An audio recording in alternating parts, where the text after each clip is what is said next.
অন্তরা, জি বলেন। আমার পা টিপা দে। এই টিভি রিমোট দাও। এক্ষুনি আনতেছি। এই যে রিমোট। এই যাও আমার জন্য পানি নিয়ে আসো। এক্ষুনি আনতেছি। এই নেন আপনার পানি। আমার জন্য এখনই 1 কাপ চা বানাও আর আমার জামা কাপড় সব আয়রন করো, যাও। আচ্ছা ঠিক আছে। কি ভাবি, বিয়ের পর শুনছি মেয়েদের হুকুম চলে, এখানে তো পুরোই উল্টা। এখন দেখি ভাইয়ার হুকুম চলতেছে। তোমাকে দেখি কাজের বুয়া বানায় রাখছে। জামাই গোলাম, জামাই গোলাম, জামাই গোলাম, জামাই গোলাম, জামাই গোলাম। আহ, যেভাবে হোক ওনাকে একটা উচিত শিক্ষা দিতেই হবে। ভাইয়া, ভাবি কেন ভূতে ধরছে, তাড়াতাড়ি আসো। চল চল চল। এই কি হয়েছে তোমার? এই কি হলো আপনার? তোমার এত বড় সাহস, তুমি আমাকে মারছো? এই হাত তো লাগাই দেখা। না না না না না না। আরে কি হলো, আপনি ভয় পাচ্ছেন কেন? তোর এত বড় সাহস, তুই আমারে ভয় দেখাস?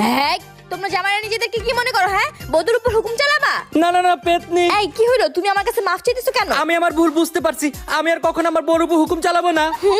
এবার হচ্ছে বউর উপর হুকুম চালানোর মজা।